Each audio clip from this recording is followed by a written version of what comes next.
നമസ്കാരം. ഇന്ന് ഞാൻ പറയാൻ പോകുന്നത് വളരെ റെയർ ആയിട്ടുള്ള ഒരു അസുഖമാണ്. അബ്ഡോമിനൽ അയോർട്ടിക് അന്യൂറസിസ് എന്ന് പറയും. അപ്പോൾ ഇതെന്താണ് കണ്ടീഷൻ? നമ്മുടെ ശരീരത്തിലേക്ക് ബ്ലഡ് സപ്ലൈ ചെയ്യുന്ന ബ്ലഡ് വെസലിലെ ഏറ്റവും പ്രധാനപ്പെട്ട ഒരു ബ്ലഡ് വെസലാണ് അയോർട്ട എന്ന് പറയുന്നത്. അത് ഹാർട്ടിൽ നിന്ന് ഡയറക്റ്റ് ആയിട്ട് ശരീരത്തിലെ ബാക്കിയുള്ള ഭാഗത്തേക്ക് ബ്ലഡ് സപ്ലൈ ചെയ്യുന്ന ഒരു ബ്ലഡ് വെസലാണ്. അപ്പോൾ ഈ അയോർട്ട ഹാർട്ടിൽ നിന്ന് വന്ന് നമ്മുടെ വയറിൻ്റെ അവിടെ വരുമ്പം, വയറിൻ്റെ ആ ഭാഗത്ത് എത്തുമ്പം അതിന് വരുന്ന വീക്കത്തിനെയാണ്, അതായത് ആ ബ്ലഡ് വെസൽ വലുതാവുന്നതിനെയാണ് അബ്ഡോമിനൽ അയോർട്ടിക് അന്യൂറസിസ് എന്ന് പറയുന്നത്. അയോർട്ട ഒരു ഹോസ് പൈപ്പിൻ്റെ അത്രയും വണ്ണമുള്ള ഒരു ബ്ലഡ് വെസലാണ്. അത് ഹാർട്ടിൽ നിന്ന് ഡയറക്റ്റ് ആയിട്ട് മിഡിലൂടെ നമ്മുടെ സ്റ്റൊമക്കിൻ്റെ അങ്ങോട്ട് എത്തുന്നു. അപ്പോൾ വയറിൻ്റെ ഭാഗത്ത് എത്തി അവിടെ ആ അയോർട്ടക്ക് ഒരു വികസനം വരുന്നു, അതായത് ഒന്ന് ഡയലേറ്റഡ് ആവുന്നു. അങ്ങനെ ഡയലേറ്റ് ചെയ്ത് ഇത് പൊട്ടുന്നതിനെയാണ് അബ്ഡോമിനൽ അയോർട്ടിക് അന്യൂറസിസ് എന്ന് പറയുന്നത്. ഇതിൽ പെട്ടെന്ന് പൊട്ടിക്കഴിഞ്ഞാൽ ബ്ലീഡിങ് ഉണ്ടാവുന്നത് കൊണ്ട് തന്നെ അതൊരു ലൈഫ് ത്രെട്ടനിങ് കണ്ടീഷനാണ്. അപ്പോൾ അബ്ഡോമിനൽ അയോർട്ടിക് അന്യൂറസിസിൻ്റെ സിംറ്റംസ് എന്തൊക്കെയാണെന്ന് നോക്കാം. വളരെ സ്ലോ ആയിട്ടാണ് അബ്ഡോമിനൽ അയോർട്ടിക് അന്യൂറസിസ് ഉണ്ടാവുന്നത്.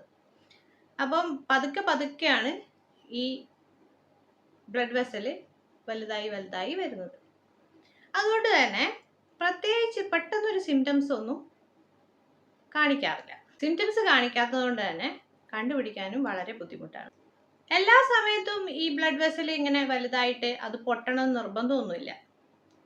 ചില ആളുകളിൽ അത് ചെറിയ രീതിയിൽ വലുതായിട്ട് ഇങ്ങനെ കുറേ കാലം നിൽക്കും. എന്നാൽ ചിലത് വർഷങ്ങളെടുത്ത് എക്സ്പാൻഡ് ചെയ്ത് വരുന്നതും ഉണ്ട്. ഈ അബ്ഡോമിനൽ അയോർട്ടിക് അന്യൂറസിസിന് ഉള്ള ഒരു പ്രശ്നം എന്താണെന്ന് വെച്ചാൽ, ഇത് എത്ര പെട്ടെന്ന് ഈ ബ്ലഡ് വെസൽ വലുതാവുമെന്നോ, അല്ലെങ്കിൽ എത്ര ടൈം കൊണ്ട് വലുതാവുമെന്നോ, അല്ലെങ്കിൽ ഇത് പൊട്ടുമോ അതോ അതുപോലെ നിൽക്കുമോ, ഇതൊന്നും നമുക്ക് പ്രെഡിക്റ്റ് ചെയ്യാൻ പറ്റത്തില്ല. അപ്പോൾ അബ്ഡോമിനൽ അയോർട്ടിക് അന്യൂറസിസ് വന്നു കഴിഞ്ഞാൽ അവിടെ അയോർട്ടക്ക് വീക്കം സംഭവിക്കുന്നു. പൂക്കളിൻ്റെ ഭാഗത്തായിട്ട് ഒരു മിടിപ്പ് അനുഭവപ്പെടുന്നു. സ്ഥിരമായിട്ടുള്ള അല്ലെങ്കിൽ ആഴത്തിലുള്ള വേദന വയറിൻ്റെ ഒരു ഭാഗത്തോ അല്ലെങ്കിൽ രണ്ട് സൈഡിലോ ആയിട്ട് അനുഭവപ്പെടുന്നു. അതുപോലെ തന്നെ ബാക്ക് പെയിനും ഉണ്ടാവാറുണ്ട്. 60 വയസ്സിന് മുകളിലായിട്ടുള്ള ആണുങ്ങളിലാണ് കൂടുതലായിട്ടും അബ്ഡോമിനൽ അയോർട്ടിക് അന്യൂറസിസ് കാണപ്പെടാറുള്ളത്. കാരണങ്ങൾ എന്തൊക്കെയാണെന്ന് ചോദിച്ചു കഴിഞ്ഞാൽ, ടൊബാക്കോ യൂസ് കൊണ്ടുണ്ടാവാം. അതുപോലെ തന്നെ ആർട്ടറീസ്, നമ്മുടെ ബ്ലഡ് കൊണ്ടുപോകുന്ന രക്തധമനികൾക്ക്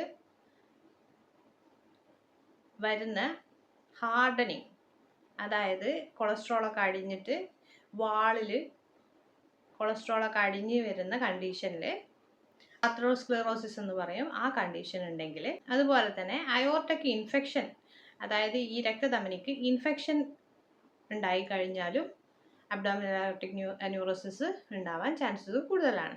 അബ്ഡോമിനൽ അയോർട്ടിക് അന്യൂറസിസിൻ്റെ ഒരു കോംപ്ലിക്കേഷൻ എന്താണെന്ന് ചോദിച്ചു കഴിഞ്ഞാൽ, ഇത് ചെറിയ ബ്ലഡ് ക്ലോട്ട്സ് ഉണ്ടാക്കാൻ സാധ്യതയുണ്ട്. അപ്പോൾ ഈ ബ്ലഡ് ക്ലോട്ട്സ് അവിടെ നിന്ന് മൂവ് ചെയ്ത് കഴിഞ്ഞാൽ അത് ശരീരത്തിൻ്റെ വേറെ ഏതെങ്കിലും ഭാഗത്ത് പോയിട്ട് അവിടുത്തെ ആർട്ടറീസിലൊക്കെ പോയിട്ട് ബ്ലോക്ക് ഉണ്ടാക്കാനുള്ള ചാൻസസ് കൂടുതലാണ്. അപ്പം ഇങ്ങനെ പോയിട്ട് ബ്ലോക്ക് ചെയ്ത് ക്ലോട്ട് ഉണ്ടാക്കി കഴിഞ്ഞാൽ ആ ഭാഗത്തുള്ള ബ്ലഡ് സപ്ലൈ കട്ടാവും.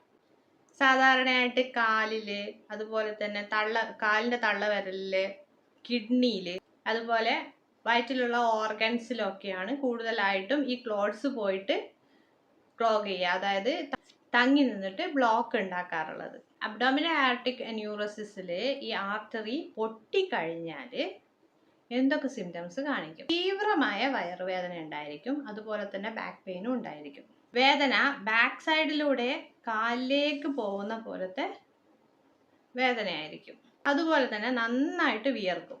തലകറക്കം, മനം പുരട്ടൽ, ഛർദി, BP കുറയുക, പൾസ് കൂടുക, പൾസ് ഭയങ്കരമായിട്ട് ഫാസ്റ്റ് ആവുക, ബോധം പോവുക, അതുപോലെ തന്നെ ശ്വാസം എടുക്കാനുള്ള ബുദ്ധിമുട്ട്, പെട്ടെന്ന് ശ്വാസം എടുക്കുക, ഇങ്ങനത്തെ കണ്ടീഷൻസ് ഒക്കെയാണ് അബ്ഡോമിനൽ അയോർട്ടിക് അന്യൂറോസിസിൽ അയോർട്ട പൊട്ടിക്കഴിഞ്ഞാൽ കാണിക്കുന്ന സിംറ്റംസ്, ബ്ലഡ് വെസൽ പൊട്ടിക്കഴിഞ്ഞാൽ കാണിക്കുന്ന സിംറ്റംസ്.